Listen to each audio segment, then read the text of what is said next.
Pues los saluda como siempre Enrique Castillo Pesado aquí en Excelsior TV y les recuerdo que este programa que pasa todos los domingos a las 8 de la noche y que tiene el título de Che Castillo Pesado, pues pasa por el canal 127 de cable y de Sky. Hoy tengo una personalidad fuera de serie, Héctor Vasconcelos, que son el seno de una familia de intelectuales y aparte es hijo de José Vasconcelos, que fue secretario de Educación y uno de nuestros grandes intelectuales mexicanos. Pues Vasconcelos, como ustedes saben, es licenciado en Ciencias Políticas y Relaciones Internacionales por la Universidad de Harvard, maestro en la Historia Política por la Universidad de Cambridge y aún más, señores, realizó los estudios de doctorado en la Universidad de Oxford. Pero lo más gracioso de Héctor Vasconcelos, señores, es que es el único mexicano que estudió allá, que devolvió su título de la Universidad de Harvard. Pregunta que le voy a hacer ahorita a continuación, que por cierto, pues llegaste hablando en alemán o en inglés porque creíste que el programa iba a ser para la BBC. Es que venía yo confundido con el tráfico de la Ciudad de México. Sí, pero este programa es mejor que la BBC porque es Excelsior TV. Bueno, obvio. Todo el mundo lo sabe. ¿Te acuerdas que ahí nací yo? Internacionalmente es conocido. Te agradezco, fíjate, este libro que me acabas de obsequiar para entender la música clásica, escrito por ti. Es una maravilla. Estuve leyendo algunas paginitas en las que hablas de Mozart y tu pasión por Mozart, Beethoven, Haydn y muchas otras, puros genios de la música. Y aquí dices, explicas muy bien que hay mucha gente que le gusta la música culta, pero la tiene que entender, porque aquí hablas de muchas cosas que son muy interesantes de la música culta. ¿A ti por qué te gusta la música culta? Mira, para mí ha sido parte de mi vida desde que nací, sí. Porque recuerda que mi madre, a quien tú entrevistaste, fue una pianista muy importante en el siglo XX. Entonces es una parte que sin ser mi tarea básica, medular en la vida, pero es una cosa muy íntima y con la que he convivido desde que nací. Entonces aquí, en esta colección, para entender, se trata de libros introductorios que abordan una disciplina, un tema particular, pero desde la perspectiva de que sean una introducción para quien no necesariamente tiene un entrenamiento musical. Cualquier persona que simplemente tenga un gusto o quiera asomarse al mundo de la música clásica puede abordar un librito como este, que es una introducción. Bueno, entonces, retomando esto de la música clásica, yo me acuerdo cuando eras candidato a delegado de la Miguel Hidalgo y tú cerraste tu campaña con una campaña hablando de Mozart, con un concierto de Mozart con el maestro Carlos Esteva en el Parque Lincoln. ¿Por qué? Pues fue una cosa que me sugirieron miembros de Morena. Sabes que fui candidato de Morena a la delegación y pues pensaron, a ver cuántos políticos mexicanos hay que puedan cerrar su campaña política con un concierto de música clásica. Yo les dije, bueno, si quieren lo hacemos. Eso fue aparte, tuvo un gran eco. Yo me acuerdo que el diario El País de España, pues le dedicó 2 páginas a eso, como un candidato así cierra su campaña con un concierto de música clásica y sobre todo de Mozart. ¿Por qué Mozart? Sí. Bueno, es un compositor que yo he estudiado toda mi vida. Quizás si tú me preguntaras quiénes son mis compositores predilectos, yo te diría Mozart y Schubert. Entonces son los compositores con los que estoy más familiarizado quizá. Y en medio de una campaña política, tener el tiempo, adjudicar un poquito de tiempo para preparar un concierto, así fuera muy breve, porque fue nada más una obra y breve. Pero requiere un tiempo que le robas a otras actividades prioritarias. Pero nunca en tu vida tú estudiaste en el conservatorio o algún instrumento. El piano, claro. Y lo tocas muy bien. Bueno, pues es lo que toqué en el cierre de campaña. Ya, si lo toco bien o mal, tú dirás. Bueno, una pregunta que le interesa a todo el público. ¿Cómo ves el escenario político de México actualmente y hacia dónde va Morena? Yo veo el escenario muy, muy mal. Yo creo que la decadencia en la que está México en todos los aspectos. Si tú piensas que el número de pobres, según el último estudio de Coneval, ha aumentado en los 54 últimos millones 2 años. Alrededor de la mitad de la población de este país vive en la pobreza. Y de esa mitad hay alrededor de 12, 15 millones de mexicanos en pobreza extrema. ¿Qué auguras? Es decir, personas que no pueden ni comer 3 veces al día. Estamos hablando de pobreza extrema. Entonces, en ese escenario donde el país ha crecido en los últimos 30 años solamente un 2% en promedio anualmente, yo creo que es necesario un cambio radical. Y yo me afilié, me adherí a la causa de Morena por varias razones. ¿Tú te acercaste a ellos o ellos se acercaron a ti? No, yo me acerqué a ellos, yo los busqué. Por varias razones. En primer lugar, porque yo creo que es la opción distinta que hay en México. Yo creo que el PRI, el PAN y el PRD ya son partidos muy probados, han estado en el poder, han fracasado desde mi punto de vista rotundamente y han fracasado en gran medida por la corrupción. La corrupción generalizada que hay en este país y muy particularmente dentro de la clase política es la primera cosa que nosotros en Morena estamos combatiendo y que pensamos combatir. Al acercarte tú a Andrés Manuel López Obrador, ¿qué vistes en él, en su personalidad, en su discurso, en su lectura? ¿Qué vistes en él? Sobre todo yo te diría su integridad personal. Es un hombre absolutamente íntegro. Señores, el único mexicano en la historia que yo conozco que devolviste tu... A ver, ¿por qué le devuelves a Harvard tu título? Bueno, yo creo que no solamente fui el primer mexicano que lo hizo, sino que en los casi 400 años que tiene de existencia la Universidad de Harvard, ya dentro de 20 y tantos años cumple 400 años de existir, pues hicieron una investigación precisamente en CNN y descubrieron que nadie ha devuelto su título a Harvard en todos ¿Qué te dijeron? casi 4 siglos. Me contestó el presidente de Harvard una carta ejemplar, extraordinaria, pero tú me decías que ¿qué me llevó a hacerlo? Bueno, me llevó a tomar esa decisión muy dolorosa para mí, porque yo considero que Harvard me dio los mejores 4 años de mi vida. Pero cuando ellos invitan a Felipe Calderón ya como expresidente de México, no a que fuera a enseñar allá, sino, digo, no sé qué tendría que enseñar, pero fue como investigador. Entonces, yo quise mandarles un mensaje a la universidad en este sentido, que supieran que habemos millones de mexicanos que no solo no estuvimos de acuerdo con su administración, sino que pensamos que él llegó a la presidencia de una manera ilegítima. Entonces yo quería transmitirle ese mensaje a mi alma mater y creo que se cumplió esa función de mi... ¿Y no te vino, a tu tan creativo, tan ocurrente, no te vino a hacer un libro de esos cortos, o sea, para entender? ¿Para entender mi renuncia a Harvard? ¿O para entender... para entender todo lo que estás diciendo. La falsa administración de Calderón. Bueno, un día quizás lo vaya yo a hacer en el futuro. Porque otra de las preguntas, recuerdo que tu padre fue el secretario de Educación Pública, otra de las preguntas que le interesa al público, sobre todo al público joven de México, ¿verdaderamente se enseña en las escuelas de México o en la universidad la verdadera historia de México? Si tomamos por historia de México lo que se ha divulgado a partir de el célebre libro de Justo Sierra, o sea, este esfuerzo que hubo al final del Porfiriato por definir una historia mexicana coherente, yo sí creo en ese modelo de la historia mexicana, porque creo que con sus asegúnes, con sus defectos, con sus exageraciones y sus omisiones, de todas maneras, este discurso histórico que funda Justo Sierra para Porfirio Díaz es algo que se le puede ofrecer al pueblo mexicano para que entienda su historia, especialmente su pasado inmediato, es decir, el siglo XIX y el XX. Bueno, qué bueno que estás citando a Porfirio Díaz, yo no sé desde tu punto de vista, a mí cómo lo ves, bueno, Díaz que fue dictador, no sé cuántas veces fue presidente, creo que si él se hubiera retirado antes, su imagen sería diferente, pero tú estás de acuerdo en que mucha gente dice, pues sí o no, que regresen sus restos aquí a México. Mira, yo creo que lo de los restos es lo de menos, no veo por qué no podrían regresar sus restos a México.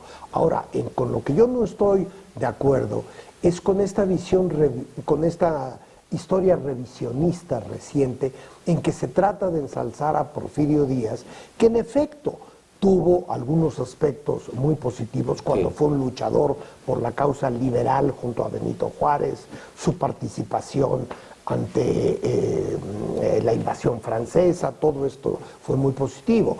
Y desde luego que hubo un cierto crecimiento económico al final de su periodo.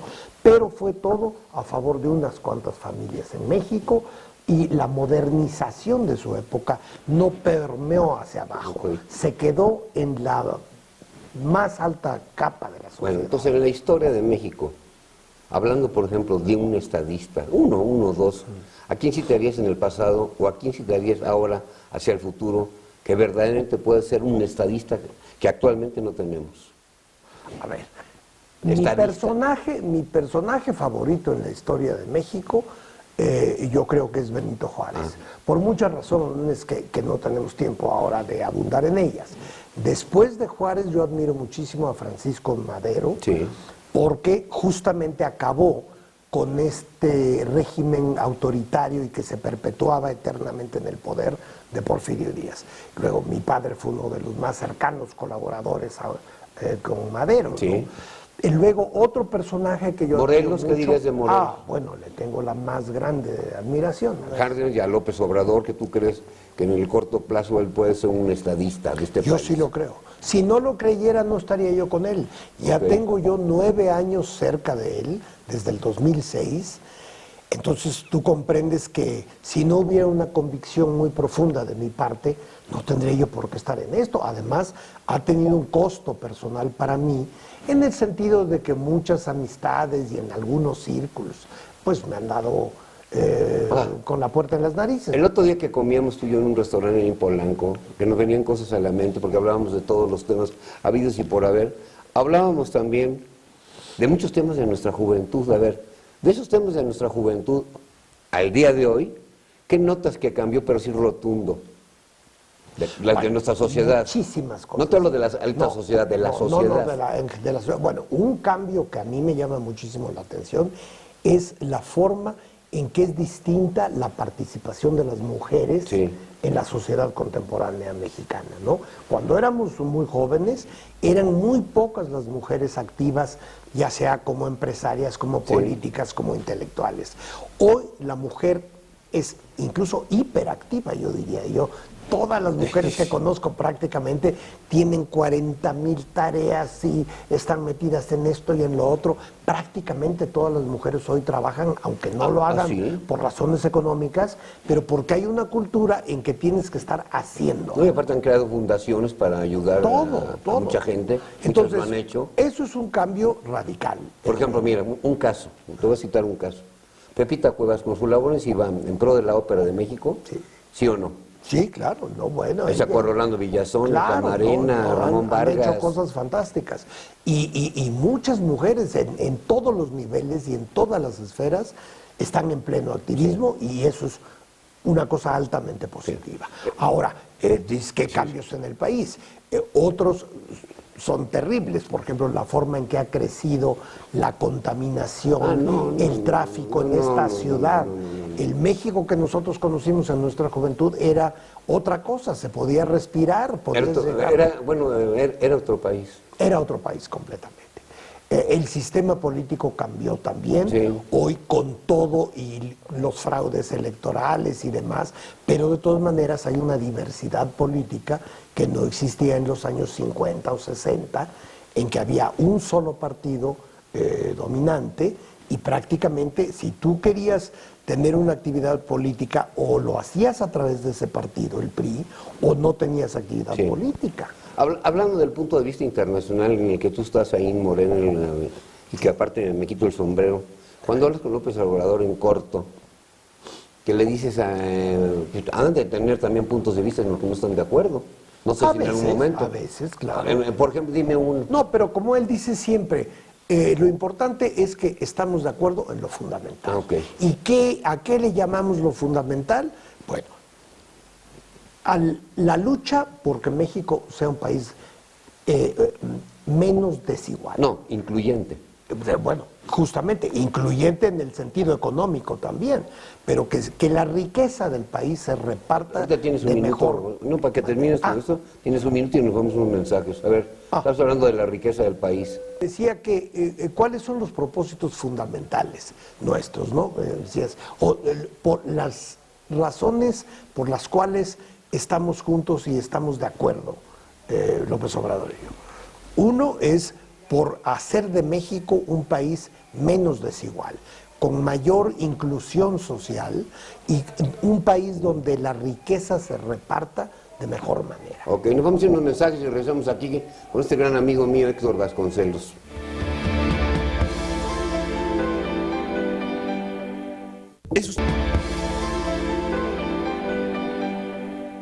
Bueno, pues continuamos con Héctor Vasconcelos. Yo él me estaba hablando que cuando está luego hablando, pues un tete a tete en corto con Andrés Manuel López Obrador, pues estás hablando de un tema que es álgido para mí, que es la desigualdad. Sí, me decías que cuáles son los puntos de nuestros grandes acuerdos. Sí. Uno es la lucha contra la desigualdad económica. Otra cosa fundamental es la batalla contra la corrupción. Porque sí, yo coincido plenamente con López Obrador en que prácticamente todos los problemas de México, si tú los examinas, vas a dar con el factor corrupción. Pero ahí sí yo entraría y te diría algo, y lo diría con mucho respeto. Cuando él estaba en el PRD, él tuvo problemas de corrupción muy graves en el PRD, López Obrador. Ah, bueno, él no. No, él no, pero te hablo en el PRD. Claro, y más, claro. y el otro, ¿cómo se llama? El señor de las hubo ligas. varios casos terribles. Sí. Y si tú te das cuenta, la mayor parte de ellos, si no es que todos, acabaron en la cárcel. ¿Sí? ¿Verdad? Desde luego fueron destituidos, y yo te puedo asegurar, de alguno de los nombres que has mencionado, en todos estos años que yo he llevado de cercanía con López Obrador, jamás me los he encontrado, jamás los he visto, son gente completamente fuera de nuestro círculo. Fíjate, esa es una pregunta para mí muy humana. Cuando estás con él, o comes con él, o estás con él con su familia, ¿qué te divierte de López Obrador?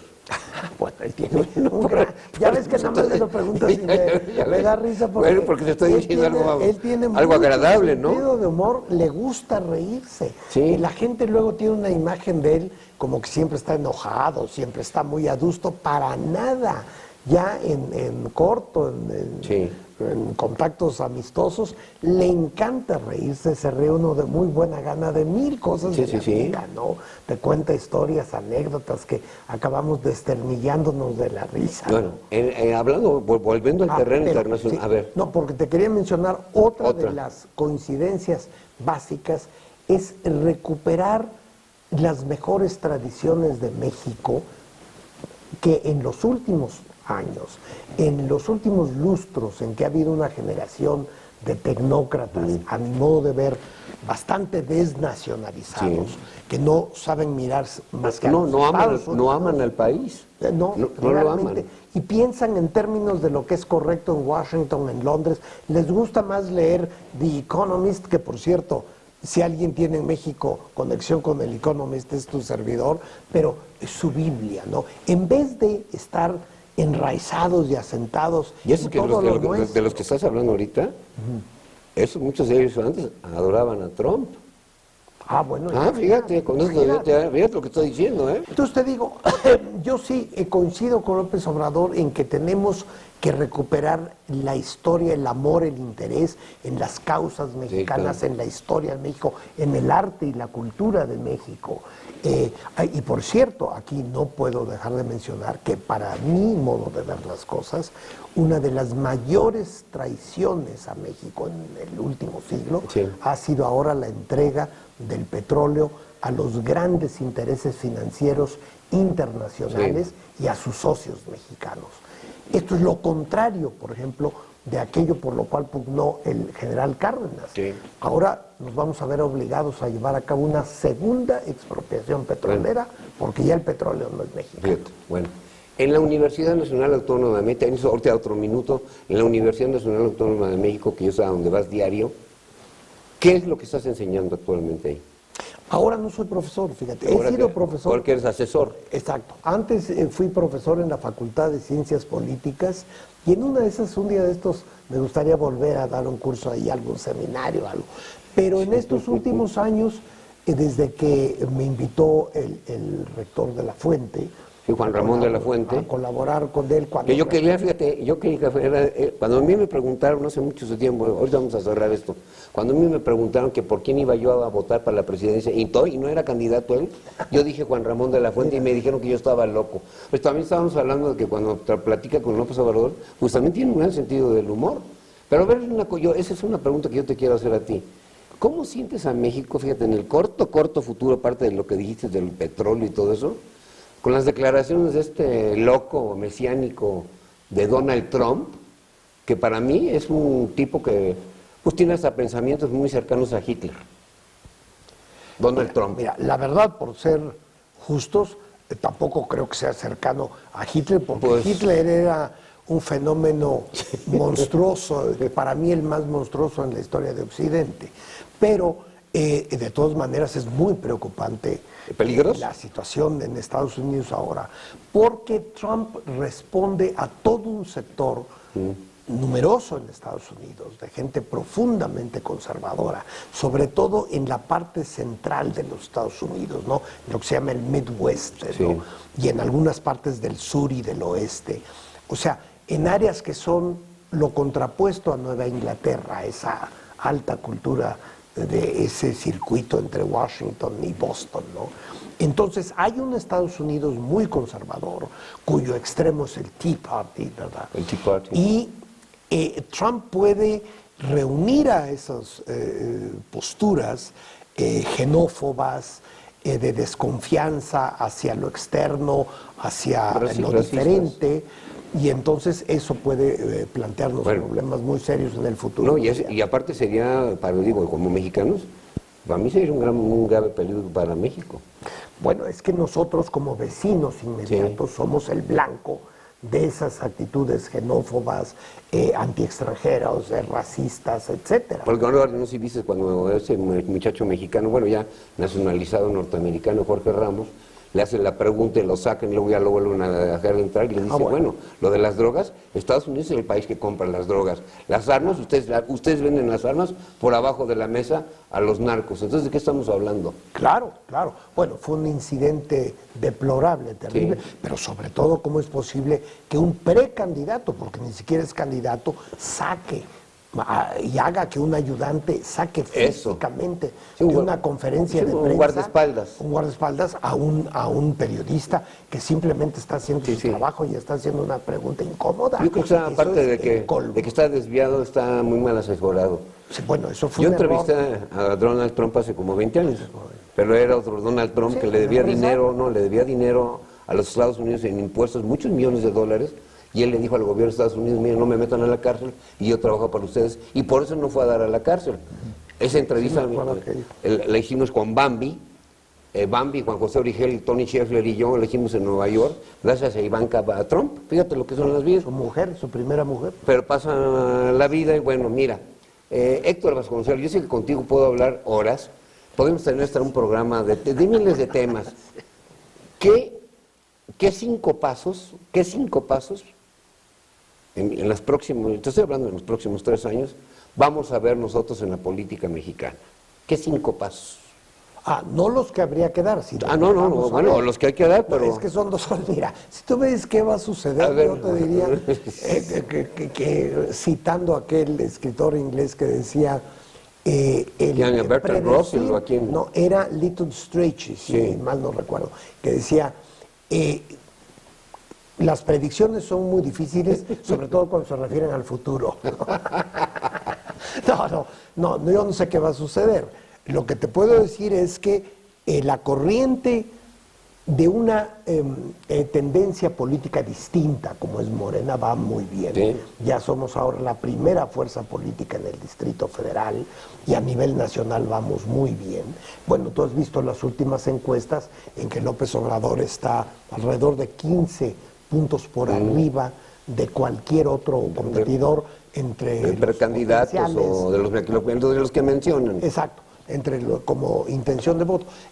Pero ahora, si tú me dices qué es lo que me gustaría ver, bueno, me gustaría ver una disminución, al menos disminución radical de la corrupción, un mejor reparto de la riqueza en los próximos presupuestos en los entre nuestros hermanos mexicanos años, un crecimiento económico de más de alrededor de 2% que hemos tenido durante 30 años de tecnócratas. Sí. Ya van 3, me faltan 2. Bueno, ya van 3. Una mejor inserción de México en el escenario internacional. Que es lo que tú estás abocado ahí en Morena. Sí, que se involucren en lo que está sucediendo en México, que se involucre la gente y sobre todo los jóvenes con su país, que traten de averiguar realmente qué ocurre en México y de buscar soluciones. Finalmente es el país de los jóvenes mexicanos y tienen que ir más allá de sus vidas individuales y pensar en México.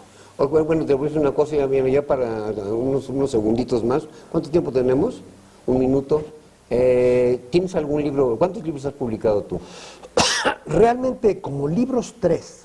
¿Títulos? Pero ahora te voy a decir que estoy preparando 2. Bueno, este fue el tercero. Este fue el tercero. Pero ahora, para el aniversario, para el centenario de la Constitución mexicana del 17, estoy desarrollando lo que fue mi tesis doctoral en Oxford, que fue sobre la corriente radical del Congreso Constituyente. Entonces, ¿y qué tal si te regresan una de la tesis a ti?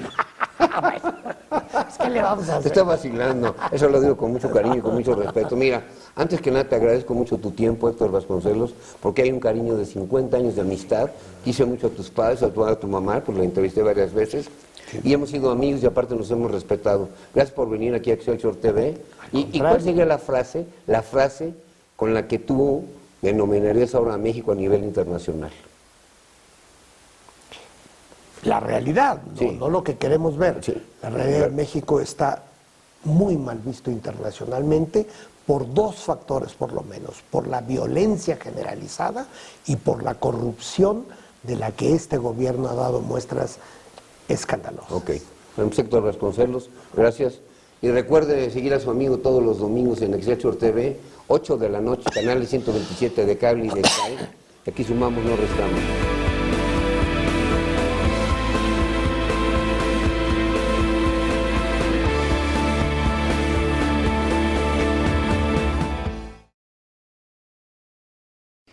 Te invitamos a seguir cuestionando la información con los siguientes videos.